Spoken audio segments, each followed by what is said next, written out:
Hello, I'm Executive Director John Roser here at Scituate Community Television, and welcome to another edition of State House Matters, here with Jim Cantwell, State Rep. Hey, John. Hello, Jim. Thanks so very much. Good to see you again. Great to see you again as well.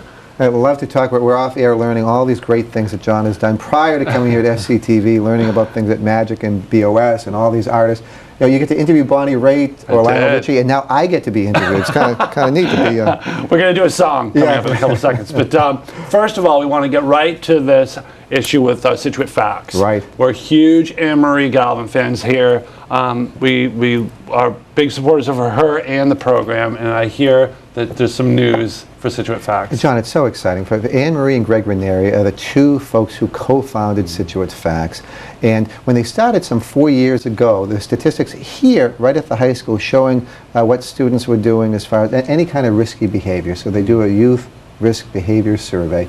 They showed the amount of kids who were drinking alcohol, showed the kids who were doing different types of illicit drugs. Right? It was a very big concern and pretty controversial to go public with that data. Well, the exciting parts are showing a 4-year snapshot because of Scituate FACTS, because of people like yourself being mentors here to students, because of great awareness across the community. The numbers have been dropping precipitously of use, and it's because a number of these programs. So this week, we had the national director who was in charge of doing funding for all of these coalitions in Massachusetts came to get a snapshot of what's happening here in Scituate, because Scituate FACTS really is the model for I think the whole nation, but for the state for sure. And they showed, because of things like the fifth quarter, about having activities after football game or after other activities so students could come. They showed, you know, the bands that would be playing, showed the way kids stayed and they could be alcohol, drug free. They showed something I'm really proud of that you've had a big impact on, John. Here in Scituate, we had a program that was called Positive Social Norms. Student-led. But for students right now, there's a perception out there that, oh, everyone drinks, everyone smokes pot, everyone does X, right? And that gets into kids' heads and they say, oh, I have to be with the cool crowd. The reality is far from that. 65% in the last 30 days, 65% of students here at Scituate High School did not have any alcohol when around alcohol. Over 72% of students did not smoke pot. So the idea is to, instead of focusing on the small minority of students doing risky behavior, it was to reinforce positive social norms. So through your program here, students did videos that promoting the positive social norms. They did a marketing campaign, wonderful posters. They did all kinds of writing. I brought them to the State House, as you know, months ago. And Scituate, as you walked into the State House, we had all the posters of the students. We did a session with all other representatives and showed their videos. We now are trying to replicate that all around the state. So that one program was phenomenal. But I have to touch a few others because of Anne-Marie and Greg, they're just incredible. They talked years ago saying, you know, there's a problem of people shopping around for prescriptions, and they said, you know, we're hearing from people in Scituate who are in trouble, and they're going from one pharmacist to another all around. We now have a thing called a prescription drug monitoring program that's been mandated, and the dates kick in about when every doctor has to do it. But if I go to you, Dr. Roser, and I say that I'm having pain and I need a certain opiate, and then a week later I go to Dr. Lou Charlton, and say I need an opiate, it has to get written in as you prescribe it, right. so that there's a computer system that's keeping track of that. That's helping to cut down on people who are doing abuse. That's a good idea. It's a great idea. And these ideas, Anne-Marie writes me at like 1 in the morning. She wrote one thing about saying how you know, we needed the correlation between drug use and suicide, and she said we really need to address that here. That spurred just one email from Anne-Marie, and then talking to people from the Youth Health Connection. We founded as you know, the Marshfield Scituate Suicide Prevention Coalition, that you were so kind coming to video that program. We had an incredible program. That's right. We have that on YouTube as well. So it's still available. It's incredible. It's very powerful. In what you do, because if it wasn't for you getting that, we wouldn't be able to reach out so many people. So the moral from all that is doing tremendous things through Scituate FACTS with Greg Ranieri, with Anne-Marie Galvin, all the others who are helping. Folks who are watching, when people have ideas, please come to me, because you know I love my job. You know, I would say from A to Z, working on helping children with autism to working on zoning issues, everything in between.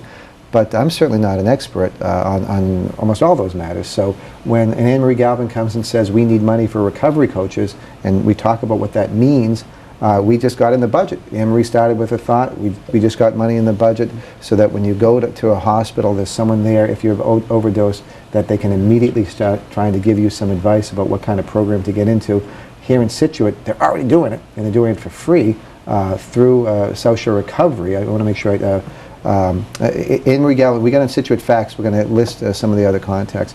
So that was one of the big things that wanted to come and share the great news of what others are doing through Scituate FACTS. That's right, and what we'll do is we will provide information at the end of this video about how to get in touch with Anne-Marie and FACTS and some of the information that they have on the web and the website. So there are 4 cliffs here in Scituate, yes. And there's a lot that goes on the 4th one. Not a lot of people have even necessarily been down there, but I have, and it's really interesting. And I hear there's some news down at 4th Cliff. There is as well. So if folks who know for 4th Cliff, for years it's always been it's a military installation, and it is in Hummerock, as Liz is pointing out.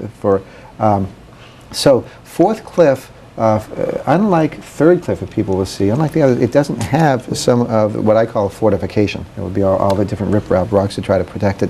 And since 1958, we've lost over 45 feet of... That is, I've seen it. Yeah, we have the aerials. It's stark. It's incredible. It's startling how much you can see, how it's already been taken away. But so what's happening now? Well, we just had a meeting yesterday with the Air Force where back when Susan Phippen was a Scituate selectman, I was a Marshfield selectman, we both had talked about how important this was. And back then we're banging the drum saying that we needed, it's an Air Force installation, so the federal government, it's really the federal government that needed to take the lead. 2 things have happened. One, a little over a year ago, I was able to get a $5.2 million appropriation in what's called an environmental bond. That's there. It's a priority for us for state spending. We have to free up some of those funds, though, because we do bonded funds that the legislature says this is a priority. Then it's up to the governor's office to release funds, and they have to try to prioritize which work gets done. That money, the $5.2 million, we would dredge all the South River leading right up to the North River, take all that material and put it right up in front of 4th Cliff. The benefits, number one, for our fishing community, we have fishermen who use the South River to get in and out. It's like you or I driving to Boston. If the roadways are clogged up, you can't get to work. So it's going to help the economy. It will also help, part of it is replication for different wildlife that by doing the dredging, that is very, very helpful. The main things we're looking at for public safety, if we don't do something leading up to 4th Cliff, we're going to have a breach there. We'll end up having part of 4th Cliff, actually the whole 4th Cliff Island, whole 4th Cliff area would become an island if we don't get some help for an area that's just as you're driving out. Anybody who knows, if you go down for the Labor Day parades and you look at how ocean on one side, South River on the other, it's like this is winnowing in. So the good news, we just had a meeting yesterday with the Air Force going over different ideas for beach nourishment, going over ideas for armoring that area, going over ideas of how to try to stop erosion. We're going to have, coming up soon, stay tuned, but we'll be having some announcements about what's being done. We already have right now $420,000 to do some engineering and do basically the idea of what the first phase will be. First phase would begin hopefully in 2017. It's a little ways away. So my project, we're trying to fill in before that. So the good news is everyone is together, people see it as a priority, and people are going to be seeing some action to try to stop some of that erosion. Yeah, that is good news, and it is amazing, that whole area down there. So, also, we are huge fans here of Nancy Durfee. She's wonderful. Is she the best? She's incredible. We actually had just filmed. We're watching her right now. Right, literally, on Scituate Comcast Channel 8, you can see Nancy's flood presentation and flood forum that they hold every year. She's great, and we are huge supporters of her as well. And there's some Nancy news as well. Yes. Now, because of Nancy's work, and by the way, Scituate, for the town of Scituate making the decision to hire Nancy as our coastal resource officer, tremendous thought, because one, just the work for our community rating system.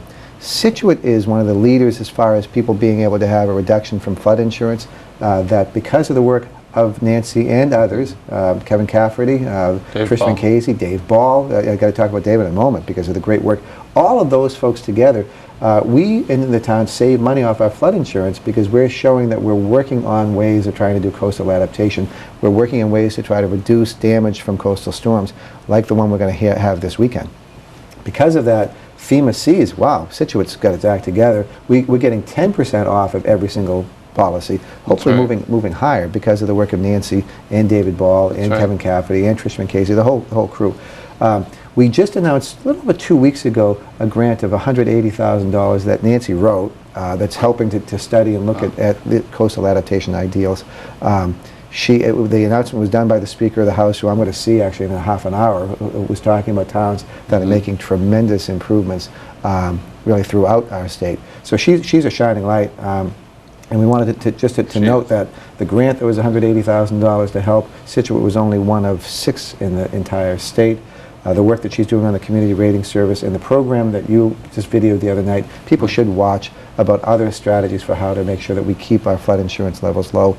As the update there, as people know, because our 2 little towns, Scituate and Marshfield, when the federal government came out with new maps, came up with a new way of trying to come up with rates for folks.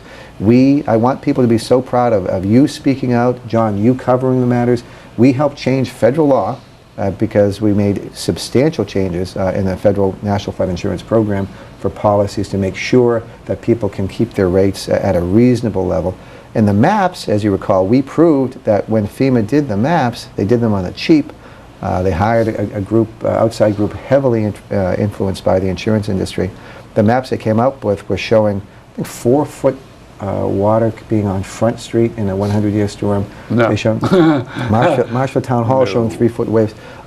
So those maps were frozen because of the work of people here in Scituate, Marshfield, and one of the proudest things I've done in my career. We do know, and Liz Charlton off camera sells real estate. It was hurting real estate tremendously. New maps will be coming out by the latest by January. We're going to have to make sure that people are sharpening their pencil and that we're looking at those to make sure they're done effectively. But I'm really proud of that work and really wanted to talk of Nancy's great work here today too. Yeah, we're big Nancy fans, and we do have the Flood Forum on YouTube, and it's also currently running on Comcast Channel 8 as well. Nice. So those. Everyone is interested in news about the construction going on Route 3A, right. Especially around school areas. I know this is we get a lot of feedback about it here, and I know that you have some information for people as well. I do, and thank you, John, because we're sitting at the high school now, and we know by 2018 we'll have a new middle school that just will be adjacent to here. And I've heard our town officials are right on top of this. I had a meeting with the Secretary of Transportation a few months ago and said we need to have your experts come down because on Route 3A, not only will we have the new middle school here, but we have the new public safety building, police and fire, that's going to be just up the street by a man lot. We're going to have a new, I don't know if it's 180 unit development that's going to be along there. There are going to be some major impacts to Route 3A. So I want folks to know, again, always contact us because I had a number of people emailing saying we're concerned with the present condition, by the way, of safety out here and then what will happen in the future. So I want you to know we had folks just from MassDOT, Department of Transportation, come last week. We sat with them and we showed John McCarthy was there from the schools, Kevin Cafferty from DPW, Trishman Casey. There were a cast of thousands from MassDOT. We had the number 2, 3, 4 people who will lead transportation for our region. What we discussed were a few things. One, because Trishman Casey has some experience about crosswalks. The crosswalk out here, it is a crosswalk that seems to go to nowhere. You know, you don't have an easy way for people walking from the west end coming over. So immediate things happening, they're going to be cutting back the vegetation that have come over because it's affecting sight lines both for walkers and for drivers. Number 2 is we're going to have signage telling people, you got the schools right up here, we need to have you slow down. Number 3 is for the crosswalk itself. Trish had some experience, Trish Casey, about what was done out in a prior job, about having a way to light that so that kids can hit a button and it will have a beacon that flashes so people know. That's good news. We're looking to see whether we could do a solid light there as well for the crossing. It's a little tricky because we have the other light right at First Parish. You're not supposed to have so many traffic lights that close. Right. But those are some immediate, intermediate steps. The long-term step is we're taking the traffic study done by John McCarthy through the schools about how much traffic we have. And once, I'm hoping we'd start it sooner than the school being done for the middle school, but the real solution to slow traffic down is to have signage out there flashing a school zone that makes people are supposed to drive 20 miles per hour. That makes sense. That's what we're working on. That's going to be the priority for this area here, is to make sure that we have young drivers who are inexperienced coming in and out. We have kids who are young, they're not always paying attention walking across the street. We have people driving, my goodness, they're going over 50, 55 miles an hour coming through. So I want people to know we've heard you, your emails and your calls. That's the quick update for that, and I know you'll start seeing some immediate action there. That is great. Thank you, Jim. That is a lot of great information. And thank you, John, a lot of for having breaking news, too. And I always like to kind of wrap up with people, your information. If people want to Sure, get in touch with sure. you, how they would do that. Great. You can put that right on the screen here. Right. To reach me, my phone number is 617-722-2140. That's at the State House. The email there is james.cantwell@mahouse.gov. If you want to get me locally, a number that will come right to my cell, if it doesn't go right to my district office, 781-837-1960. And there's another email address, I have like 3 of them, but jim@jimcantwell.com. That also goes right to my cell phone if it's something that's really pressing. But always appreciate, John, the opportunity to come. Love to hear about all your... We were talking about the kinks, by the way. Give the people what they want, which we were saying. Great that what you do every time, so appreciate you. Thank you, Jim. Thank you so much, John. Appreciate it.